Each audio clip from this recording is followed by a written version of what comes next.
আলগা হলিরা মেঘর লাগে দোয়া করতে করি উঠিয়া করিলা 3 বার দুরূদ শরীফ পড়ো আর হাত তোলাও আরো ও ফাতিরালি মেসেজ কইছিল তুমি সাথী দড়িও আর দোয়া করতে মেঘর লাগে বলা বাজা গেছে আটে আলহাজ হযরত মাওলানা পীর সিকন্দর আলী সাহেবের সবচেয়ে বিস্ময়কর ক্ষমতা ছিল ওনার দোয়ার মাধ্যমে জমিনে বৃষ্টি বর্ষিত হতো।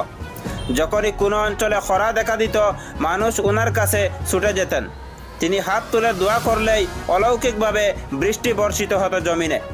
অনেক অহংকারী জমিদার ও ডাকাত পর্যন্ত ওনার বয়ানের জেরে হেদায়েত প্রাপ্ত হয়েছেন। ইতিহাসে এমন কিছু মহান ব্যক্তিত্ব আছেন যাদের জীবন ও কর্ম মানুষের বিশ্বাস ও আশার প্রতীক হয়ে আছে। আসামের হাইলাকান্দি জেলার কাটাখাল কালীনগর তৃতীয় খণ্ডের আলহাজ হযরত মাওলানা পীর সিকন্দর আলী সাহেব রহমাতুল্লাহি আলাইহি, যিনি মেঘ অলি বা পলার পাড়ি হুজুর নামে পরিচিত ছিলেন, যিনি হাত তুলে দোয়া করলেই মেঘ বর্ষিত হতো আর শুষ্ক জমিনের মরা ঘাসে সবুজ রং ধারণ করত। ওনার শিক্ষা ছিল সহজ সরল এবং মানবতার কল্যাণে নিবেদিত। তিনি সব সময় আল্লাহর প্রতি ভালোবাসা, শান্তি এবং ভ্রাতৃত্বের কথা বলতেন। সব সময় ওনার সাথে এক জিল কোরআন শরীফ থাকত আর তার লগে কোরআন শরীফ থাকতো। স্বভাবে খুবই নম্র এবং ভদ্র ছিলেন পীর সিকন্দর আলী। তিনি দোয়া আরম্ভ করলে যেমনই ওনার চোখ দিয়ে অশ্রু দ্বারা প্রবাহিত হতো, দারে চকুর বাড়ি ছাড়িয়েছিল। তাই যত উঠে পানি আবুজুবিল্লাহ বিসমিল্লাহ হামদু পড়তে অত বর্ষ অত পানি খাইছি না। ঠিক তেমনি আসমান থেকে জমিনে মেঘ বর্ষিত হতো। আজ আমরা ওনার জীবন ও কিছু অলৌকিক ঘটনা নিয়ে একটি ভিডিও আপনাদের সম্মুখে উপস্থাপন করছি। আমাদেরকে কিছু ঘটনা জানিয়েছেন হুজুরের তৎকালীন সফর সঙ্গী একই গ্রামের 85 বছর বয়সী জনাব মুখতার আলী সাহেব। বয়স বেশি হওয়ায় সব ঘটনা তিনি জায়গার নাম উল্লেখ করে বলতে পারেননি। তবুও আমরা যতটুকু সম্ভব ওনার থেকে সঠিক তথ্য জেনে উপস্থাপন করার চেষ্টা করেছি। মুখতার আলী সাহেব আমাদের জানিয়েছেন, আলগাপুরে একটি মাহফিলে হাত তুলে দোয়া করা অবস্থায় বৃষ্টি বর্ষণ হয়েছিল। পরিমাণে এতটাই ছিল যে ময়দানে মাহফিল চলছিল সেখানেই কম বেশি হাঁটু জল হয়ে গিয়েছিল শেষ পর্যন্ত। আলগাও লিরা মেঘর লাগে দোয়া করতে হবে। তাই জোর নামাজ না পড়ে ওয়াজ করতাম। উঠিয়া করিলা 3 বার দুরূদ শরীফ পড়ো আর হাত তোলাও আরো দোয়া করা তো আল্লাহ এমন মেঘর গুড় করলো ডাক দিয়া ও আসমান যেমন ও হাতে লেগাল ফাইলি বেগর থাকা আপসে দৌড়ছে ও ফাতিরালি মেসেজ কইছিল তুমি সাথী দড়িও আর দোয়া করতে মেঘর লাগে বলা বাজা গেছে আটে আপনার লগে আসলা নিয়ে হয় আমরা বহুত মানুষ বাক্কা করে কোনো এক জায়গার মাহফিলে হুজুরকে অবহেলা করেন উপস্থিত জনতা। তখনই মাহফিলের ময়দান বা পিন্ডালে হঠাৎ করে দেখা যায় একটি কালো রঙের আলোদ সাপ। শুরু হয় হইচই চিৎকার। তখনই উপস্থিত শ্রোতাদের উদ্দেশ্য করে সিকন্দর আলী সাহেব বলেন, আপনারা আতঙ্কিত না হয়ে সবাই চোখ বন্ধ করুন আর আমার সাথে দোয়ায় লিপ্ত হন। আলোদ মাহফিলের ভিতরে আল্লাহ খান্ত নেমে দিছে। মাসে লাগাইলে ভাল্লা পাল্লি কইলে চোখ বিজোয়ার দোয়া করো, ও তো আলো জায়গা নাই। এছাড়াও তিনি বলেন, একদা তাপাং বিলে এক শিরনির আয়োজন করে আমন্ত্রণ করা হয় পলারপাড়ি হুজুর সিকন্দর আলী সাহেব রহমতুল্লাহি আলাইহিকে। তিনি উপস্থিত হওয়ার পর এক আত্মীয় তিনাকে মজার চলে হোক অথবা সিরিয়াসলি বারবার একটি কাঁচা কলার ছড়ি দিয়ে বলতে থাকেন সেটি পাকা করে দিতে হবে, না হলে লাকড়ি দিয়ে হুজুরকে মারারও হুমকি দেয় ওই ব্যক্তি। বারবার মানুষটি কাঁচা কলার ছড়ি পাকিয়ে দেওয়ার আবদার করলে এক পর্যায়ে পীর সাহেব বলেন কলার ছড়িটি বস্তা দিয়ে ডেকে রাখতে। ডাকার পর সবাইকে বলেন ওনার সাথে দোয়ায় শিরকত করতে। দোয়া শেষ হওয়ার পর ওনার কথা মতোই কাঁচা কলার ছড়ি থেকে বস্তা সরিয়ে দেখতে পান সম্পূর্ণ কলার ছড়ি পেকে গিয়েছে। তিজালি ভাষা চিহ্নি করতে আর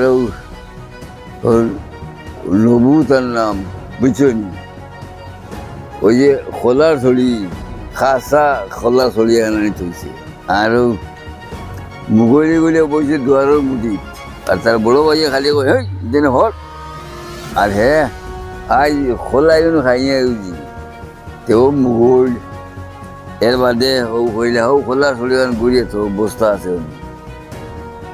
বুঝছেন ওখানে আনিনো আরো মানুষ আসলাম মেশাব কইলে খোলা সরি ঘুরিয়ে তো আর ও সময় লেখান দিয়ে বললাম মুখ ঘুরছে দাদারে চকুর বাড়ি চালিয়েছে তাই যত উঠে পানি আবুজবিল্লা বিসমিল্লা হামদু পড়তে অত বছর আগে অত পানি খাইছি অত পানি আমি খাইছি না ও বললাম মুখগুলা তার ও বললাম বুঝছো নি ও বললাম মুখগুলা ও সমল ওখান দিয়ে সমল লাগে চাদর বা বুলোর চাদর বললাম মুখগুলা আর দাঁড়ে চকুর পানি চালিয়েছে দো চোখে এমনি ভাইয়া পড়ে আর হয়েছে জেলা যাচ্ছে আরতে কইলা গুড়িয়া তো বস্তা দিয়ে কতল বাদে কইলা দেখো গেছেন লাল হয়ে গেছে এবারে কইলা গুড়িয়া তো এর বাদে তুলা মারলে গড়িয়ে সারা পড়ে যাবে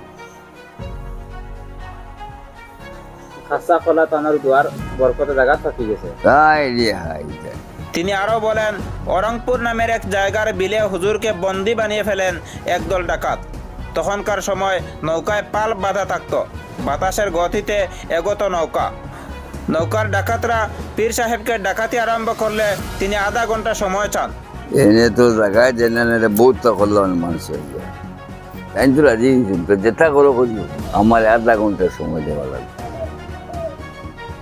আর তার লোকের কোরআন শরীর থাকতো কোরআন শরীর থাকতো ও ওয়াজ বসেন ও না ও 3-4 মিনিট সামান্য সময় ওয়াজ করি আর দেব শরীরে নিয়ে আর ওয়াজ হতে দিচ্ছেন না ভাত হতে না হতেন ভাবছে এবারে বাতাস আইছে না সাজিয়েছেন কিছু তারা সর্দার রয়েছে বাড়ি বুঝছেন তারা সর্দার রয়েছে বাড়িতে বসে ফেয়া কইল কি তাইবে আমি চেয়ারা দেখা মানছি দেখবার লেগে আনছি এগুলো আমিও লিয়াই লাই ও তারা কইলা তোমার বাড়িতে আজ মিলার শরীফ আর সিন্নি রায় ও তারা খরচ করছে করিয়া রায় তো সর্দারে হজল লিয়া গেছে হ্যাঁ ওই মিলার শরীফ করেছে ও তো হয়ে হজল লিয়া গেছে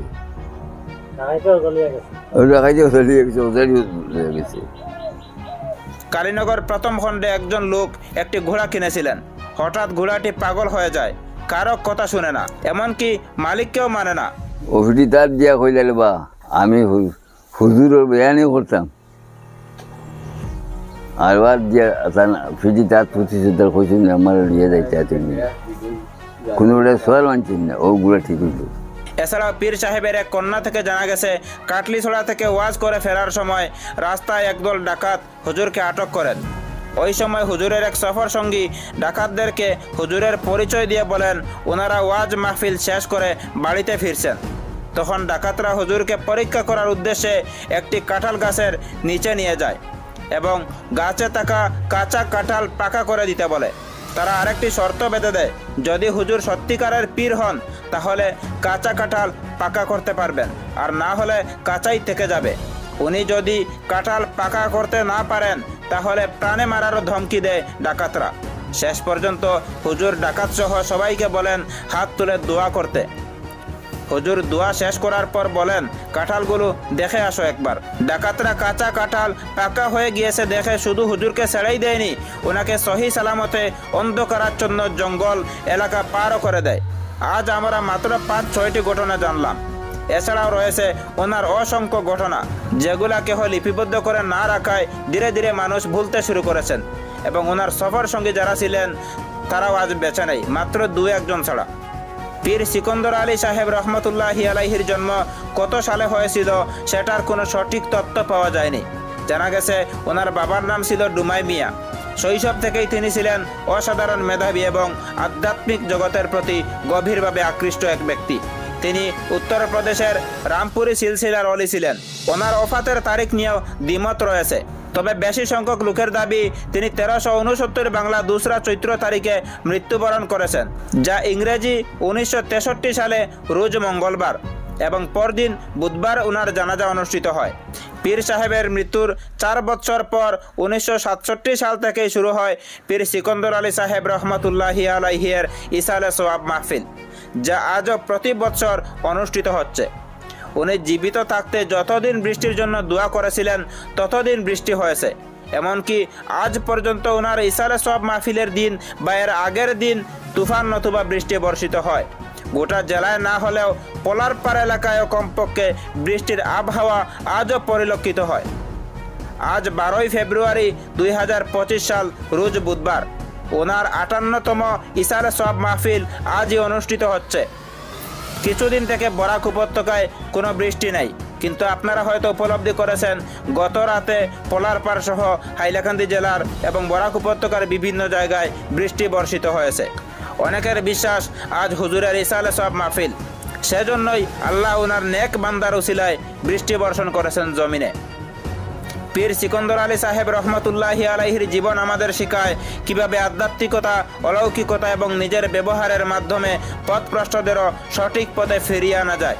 বিশেষ করে অহংকার না করে আল্লাহর উপর অটুট বিশ্বাস বজায় রাখলে একটি অর্থপূর্ণ সফল জীবন গড়ে তোলা যায়। হুজুরের জীবনী আমাদের জন্য এক অনন্ত অনুপ্রেরণা।